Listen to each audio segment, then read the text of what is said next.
오늘 우리가 읽었던 본문의 말씀은 바울이 복음을 전하면서 어떻게 복음을 전하는지 자신의 이제 복음에 대한 생각, 철학, 태도를 말씀해 주고 있어요. 근데 그 바울이 복음에 대한 그 자신의 태도가 참 우리에게 참 은혜가 되는 것 같아요. 그래서 우리가 이 바울의 복음을 대하는 이 태도를 좀 본받아야 되지 않을까라는 생각으로 오늘 이 본문의 말씀 한번 은혜를 나누고자 합니다. 1절 말씀 한번 보여주시면 좀 현대인의 성경, 좀 쉬운 성경으로 제가 가지고 와봤어요. 형제 여러분, 내가 여러분에게 하나님의 말씀을 전할 때 고상한 말이나 인간의 지혜로 하지 않았습니다. 첫 번째, 바울은 이 복음을 전할 때 고상한 말이나 인간의 지혜로 하지 않았다라고 이야기를 합니다.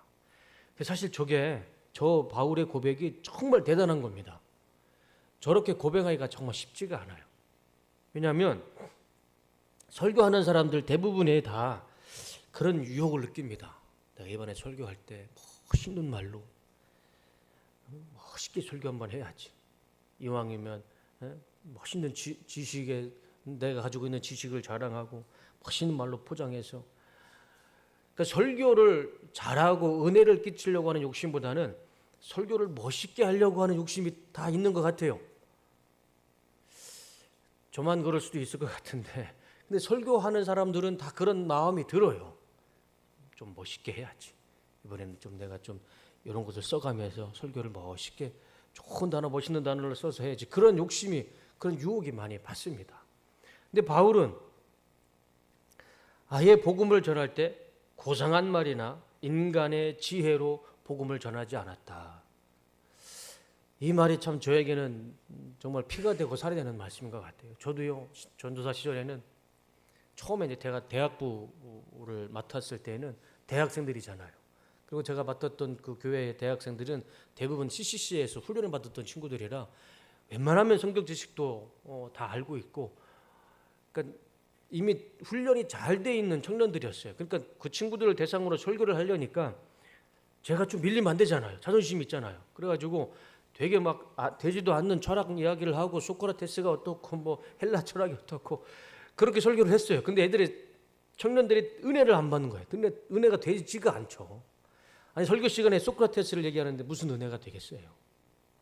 그러니까 저는 이 바울처럼 고상한 말을 선택했고, 내가 배웠던 거, 신학교에서 배웠던 그 얇은 지식을 가지고 자꾸 설교를 했던 거예요. 좀 잘 보이려고. 근데 청년들이 그거 가지고 은혜를 못 받더라고요. 그리고 그렇게 설교를 하고 나면 제가 그냥 공허해요. 공허하다는 표현이 딱 그건 것 같아요. 설교를 할 때 하나님을 전하지 않고 복음을 전하지 않고 고상한 말로 실컷 내 자신을 자랑하고 나면 그냥 공허합니다. 그런 유혹들이 설교자에게는 꼭 있는 것 같아요. 그래서 바울처럼 이 복음을 대할 때 내가 고상한 말을 하지 않고, 내가 세상 지식을 의지하지 않고 하나님의 말씀을 있는 그대로 전하는 것, 그게 참 쉽지가 않아요. 참 쉬운 일은 아닌 것 같습니다. 그렇지만 분명한 사실은 우리가 이 바울의 이 복음을 대하는 자세는 우리가 본받아야 할 줄로 믿습니다.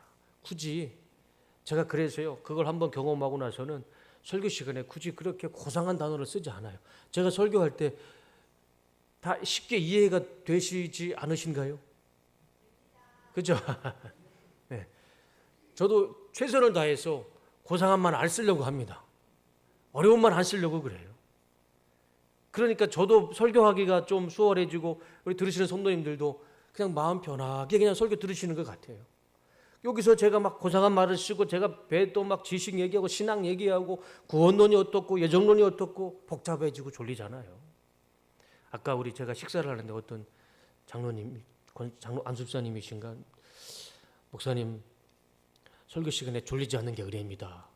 우리 새신자 오늘 김성애 우리 성도님이 오늘 새신자 등록하셨어요. 그분이 그러시더라고요. 목사님 설교 시간에 졸리지 않는 게 은혜입니다. 제가 그 말이 저한테는 너무 감사하더라고요. 제가 우리 성도님들 졸게 하진 않았구나, 설교 시간에. 바울의 말처럼 이 고상한 말이나 인간의 지혜로 복음을 전하는 것은 그거는 복음이 아니고 자기를 자랑하는 거죠. 그래서 바울이 이 복음을 전할 때 나는 고상한 말이나 인간의 지혜로 전하지 않았다. 참 우리에게 귀감이 되는 말씀인 것 같아요. 우리가 신방을 가고 전도를 할 때 어려운 말 필요 없어요. 사실 어려운 말 해봐야 듣지도 않고요. 그냥 있는 그대로 우리 예수님은 하나님의 아들이고 나를 위해서 십자가에 죽으시고 부활하셨어. 나에게 구원의 문을 열어주신 그 부활의 첫 열매. 우리는 오직 예수님을 통해서 하늘나라에 갈 수 있고 하나님께 갈 수 있고 천국에 갈 수 있는 이 간단한 복음, 이 간단한 진리, 이것만 전했을 때 그 속에서 구원의 역사, 복음의 역사는 나타날 줄로 믿습니다. 바울이요, 로마 시대 길리기아라는 다소라는 도시에서 태어났어요. 이 바울은 태생이 로마 시민권자였습니다. 그 당시 로마 시민권자는 이게 대단한 겁니다. 로마 그 당시 해가 지지 않는 나라였잖아요. 어느 나라 어느 민족을 가든 로마 시민권자는 그냥 프리패스였습니다. 그 정도로 이 로마 시민권을 가진 것은 그만큼 힘이 있었어요. 요즘은 여권파라고 하지 않습니까? 우리 대한민국 여권이요, 어느 나라든지 다 갈 수 있습니다. 그래서 대한민국 여권을 가진 걸 되게 부러워하더라고요. 그만큼 그 당시 로마 시민권자는 굉장한 특권이었습니다. 그 사람이 바울이었어요. 그리고 바울이 우리가 다 알고 있었죠. 당시 최고의 헬라 철학, 헬라 학문이었던 수사학을 배웠던 사람이었고, 가말리엘이라는 유대 율법학자, 최고의 율법학자의 제자였습니다. 이거는 정말 대단한 거예요. 지금으로 치면 하버드 대학교 그 이상의 학벌입니다. 로마 시민권자의 헬라 철학을 마스터하고 수사학을 배우고 거기다가 율법학자 가말리아의 제자였습니다. 갖출 수 있는 건 모든 것을 완벽하게 갖춘 사람이 바울이었어요. 바울이 작정을 하고 잘난 척하면 이거는 끝난 거예요.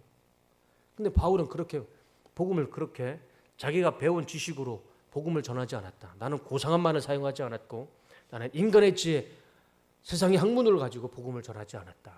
이렇게 고백하는 것은 바울이 참 훌륭한 사람이라는 것은 분명한 것 같아요. 여러분, 신약 성경의 3분의 1을 누가 기록했습니까? 12명의 제자가 기록한 거 아니에요. 누가 기록했습니까? 바울이 기록했어요. 바울은 예수님 만나지도 못했고 보지도 못했어요. 그랬던 바울이 성경의 신약 성경의 3분의 1을 썼고요. 그리고 그가 기록한 서신서 그게 성경이 2000년 동안 바울 서신서를 신학생들이건 뭐 사제건 아무튼 많은 사람들이 이 바울 서신에 논문을 쓴 게 그 논문의 숫자를 헤아릴 수가 없어요. 참 대단한 사람이죠. 그래서 그런 말을 합니다. 기독교는 예수님이 시작했고 바울이 완성했다. 그런 말을 해요. 근데 그게 절대 또 틀린 말도 아닌 것 같아요. 기독교는 예수님이 문을 열으셨고 그것을 완성한 사람, 그것을 정리한 사람은 12명의 제자들이 아니었어요. 그것을 체계적으로 정리한 사람은 바울이었습니다. 그래서 여러분, 역사 가운데, 우리 기독교 역사 가운데 회심하는 사람이 있어요. 어거스틴, 마틴 루터. 시대마다 기독교의 역사를 완전히 뒤집어 놓은 사람들. 근데 그 사람들이 무슨 책을 읽고 뒤집어졌을까요? 로마서 읽고, 바울이 쓴 이 로마서의 말씀을 읽고 그들이 완전히 뒤집어지고 역사가 바뀌었어요. 역사를 바꾼 책이 로마서고 그 로마서를 쓴 사람이 바울입니다. 그만큼 참 지식과 지혜가 아주 똑똑한 사람이었는데, 그는 하나님을 전할 때, 복음을 전할 때 나는 고상한 말을 사용하지 않았고 세상 지식과 학문을 사용하지 않았다. 참 멋있는 고백인 것 같고, 우리가 하나님 앞에 복음을 대하는 태도와 자세가 이렇게 돼야 할 줄로 믿습니다. 2절 말씀을 한번 보여주시죠. 내가 여러분과 함께 있는 동안 예수 그리스도와 십자가에 못 박히신 그분의 죽음 외에는 아무것도 알지 않기로 결심했기 때문입니다. 정말 예수님의 십자가와 못 박히신 그 죽음 외에는 내가 아무것도 알지 않기를 결심했다. 참 멋있는 고백이죠. 사실 바울은 아까도 말씀드렸지만 최고의 학문을 가졌던 사람인데 그 모든 학문을 뭐라고 합니까? 배설물로 여기노라. 그리고 하나님 예수 그리스도의 십자가, 예수 그리스도의 죽음만 알기를, 그 지식만, 그 진리만 알기를 나는 작정했노라. 저 같은 사람이 이렇게 고백하면 별로 큰 의미가 없지만 바울이 이렇게 고백했다는 것은 대단한 결심이죠. 대단한 결심이죠. 바울은 자신의 지식과 세상 학문을 의지하지 않았습니다. 오히려 그것을 다 배설물로 여겨버렸습니다. 그리고 오직 하나, 예수 그리스도의 십자가, 예수님의 죽으심, 이 진리 붙잡고 그것만 알고 어려운 단어 사용하지 않고 자신의 지식 사용하지 않고 그리스도의 복음을 전한 사도가 바로 사도 바울의 사역이었고, 그 사역의 역사가, 그 열매가 지금 우리 신약 성경에 그대로 나타나고 있는 것입니다. 4절과 5절 말씀을 볼까요? 내가 가르치거나 전도할 때 지혜의 설득력 있는 말로 하지 않고 성령님의 능력으로 한 것은 여러분의 믿음이 사람의 지혜에 의존하지 않고 하나님의 능력에 의존하도록 하기 위해서였습니다. 한마디로 그거예요. 나는 사람의 말로 전도할 때 설득하지 않았다. 인간의 지식과 세상의 지식으로 설득하려 하지 않았다. 성령님을 의지했고 성령께서 가르쳐 주신 대로, 성령이 역사하신 대로 복음을 전했고, 그 성령의 역사하심으로 전하는 자에게 믿음이, 사람이 아닌 성령의 역사로 믿음이 갖기를, 그것을 소망하면서 복음을 전했다. 그 말씀입니다. 사실 지금 제가 이렇게 많은 말은 하지만 사람의 말에는 능력과 권세가 없죠.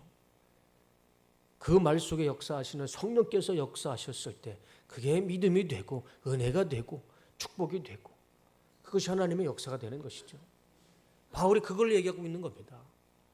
내가 세상 지식으로 고상한 말로 전하는 것이 아니라 오직 하나, 십자가, 예수님의 죽음, 이거 하나만 붙잡고 내가 복음을, 성령을 의지해서 전했을 때 거기에서 믿음이 나타나고, 또 그것을, 복음을 듣는 사람들이 깨닫게 하기 위해서 나는 성령을 의지하며 복음을 전한다. 그렇게 바울이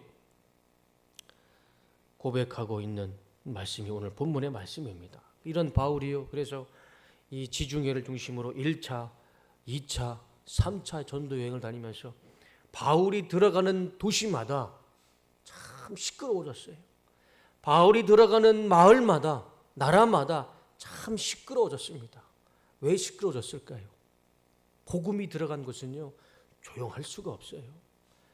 여러분, 바울이 에베소라는 도시에 들어갔을 때 거기서는요, 난리가 났어요. 아주 도시 전체가 난리가 난 거예요.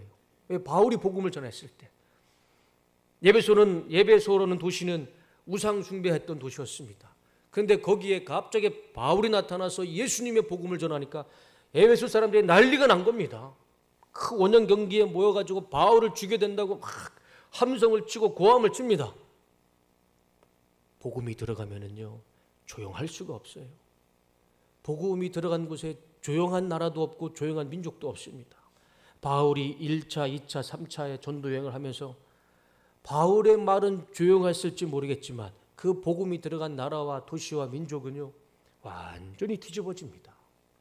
그래서 가는 도시마다 교회를 세워서 초대교회 7교회가 그렇게 만들어지고, 그 교회의 역사가 로마를 전역을 뒤집어졌고, 로마 위에 유럽으로 올라갔고, 유럽에 있는 모든 나라가 복음을 받고, 다시 그게 어디로 넘어갑니까?